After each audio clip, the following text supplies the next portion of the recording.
જોર્નાલ દ લીલ પણ કોઈ પણ ફેરફાર વિના એમ જ લખે છે કે ઓએનયુ યુનોમાં પૂરેપૂરો અટકાવ થઈ રહ્યો છે. જ્યાં સુધી અંકેતની રેઝલ્ટા બહાર નહીં પડે ત્યાં સુધી કોઈ પણ આગળ પગલાં લેવામાં નહીં આવે.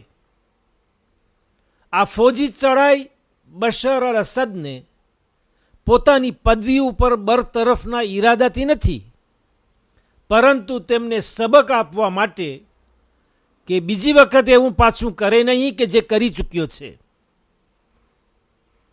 યાને આર્મશિમિક રસાયણક હથિયારોનો પાછો ઉપયોગ બિલકુલ કરે નહીં. સિરિયાની સરકારનો આવી દમદમાટી અને ઘોંઘાટ સામે એક જ જવાબ છે કે તે આ બાબતમાં નિર્દોષ છે અને ઓક્સિડન્ટ પશ્ચિમી દેશોની બનાવટી વાત છે, કારણ કે તેઓને સિરિયા ઉપર ચડાઈ કરવી છે અને અગર એવું થશે તો તેઓ સમજી લે કે સિરિયા આક્રમણ કરનારાઓ, ચડાઈ કરનારાઓ, સિરિયા આક્રમણ કરનારાઓ, ચડાઈ કરનારાઓની કબ્રસ્તાન બની જશે. બાજુના પાના ઉપર 553 નંબરના પેજ ઉપર ઝીર ઇરાકની હાલત ટાંકતા જણાવે છે કે લગભગ 12 બોમ્બ ધમાકા ગઈકાલ બગદાદની અતરાફમાં થયા હતા અને 70 માણસો માર્યા ગયા છે. 70 personnes. આશરે 3700 personnes, 3000થી 700 માણસો આ વર્ષની શરૂઆતથી અત્યાર સુધી આવી રીતે ઇરાકમાં મોતને આધીન થયા છે. આવા બોમ્બ ધડાકા શિયા સુન્ની વચ્ચે મઝહબી અથડામણો કરાવવા સિવાય બીજો કોઈ ઈરાદો નથી કે જેથી દેશની હાલત બિલકુલ અસ્થિર અને નબળી પડી જાય. આફ્રિકાના નમીનમાં ઝીર જોર્નાલ દ લીલ જણાવે છે કે નિજર નામના દેશમાં સૌ પ્રથમ દુકાળ હતો કે જેમાં આશરે 13 માણસો 13 personnes અને અત્યારે વરસાદના કારણે પાણીના પૂર થકી 20 માણસો 20 personnes માર્યા ગયા છે અને 45,000 સિનિસ્ત્રે 47,000 ઘર બાર વગરના થઈ ગયા છે. નિજરમાં અવારનવાર દુકાળ રહે છે અને ક્રિકે સોતરેલ થકી પણ દેશમાં ઘણી નુકસાની થાય છે. અરબી સેઉદીત ના સમાચારમાં ઝીર ઉપરોક્ત નિજરના નવીન નીચે લખે છે કે અત્યાર સુધી સઉદી અરબસ્તાનમાં 49 personnes 49 માણસો કોરોના વિરુસની બીમારીમાં મોતને આધીન થયા છે. લગભગ 102 બીમારોને આ કોરોના વિરુસનો રોગ લાગુ પડ્યો હતો, જેના વિશે અગાઉ પણ એક વખત આના નવીન તમને અપાઈ ચૂક્યા છે. અફઘાનિસ્તાનના સમાચાર હેઠળ જોર્નાલ દ લીલ page 52 નંબરના પેજના ડાબા ભાગમાં ઝીણા અક્ષરોમાં લખે છે કે ત્યાં ખાતે તાલિબાનના આક્રમણથી 15 માણસો માર્યા ગયા છે અને ઘણા જખમી થયા છે. અફઘાનિસ્તાનમાં અત્યારે 87,000 સિપાહીઓ સોલ્દા ઓતાનના પશ્ચિમી દેશોના અથવા બીજા દેશોના કામ કરી રહ્યા છે. મારોક દેશના ટાઇટલ હેઠળ page 49 ઉપર 49 નંબરના પેજ ઉપર લે કોતિદિયન જણાવે છે કે બસ ટાઈમ જોવાઈ રહ્યું છે.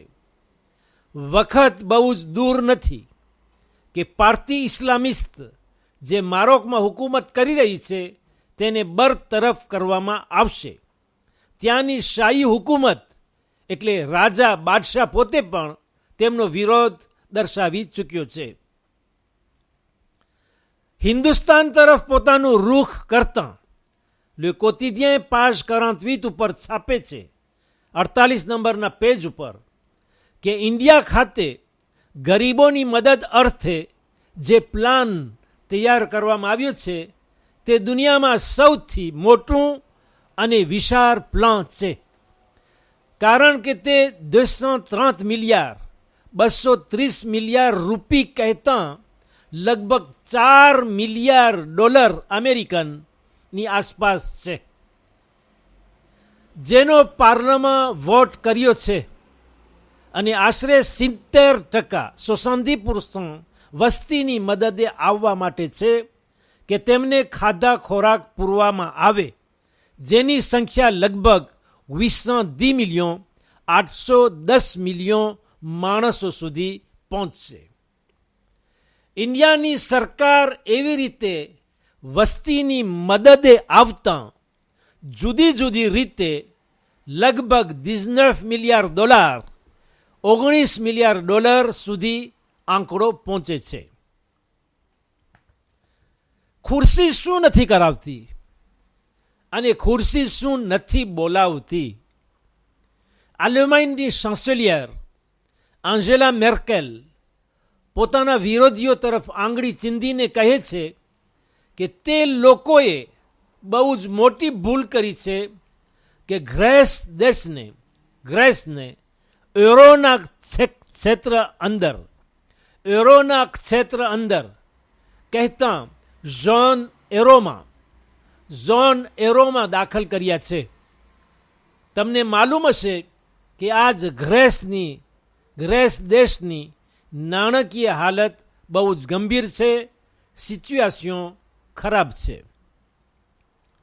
ગઈકાલ 28 ઓગસ્ટ 28 એ દિન હતો કે pastor Martin Luther king Washington ખાતે 1963ની સાલમાં 1963ની સાલમાં લાંબુ પ્રવચન કરી કહ્યું હતું કે મેં સપનું જોયું છે. બરાક ઓબામા તે જગ્યા ઉપર પોતાની હાજરી આપી હતી.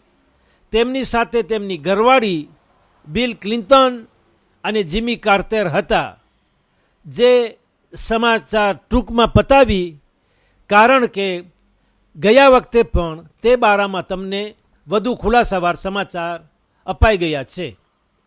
લે કોતિદિયન પાજ 41 ઉપર 41 નંબરના પેજ ઉપર ફરી રેતરેતના બારામાં આવે છે અને તે બારામાં લખતા એક આખું પાનું ખરચ્યું છે.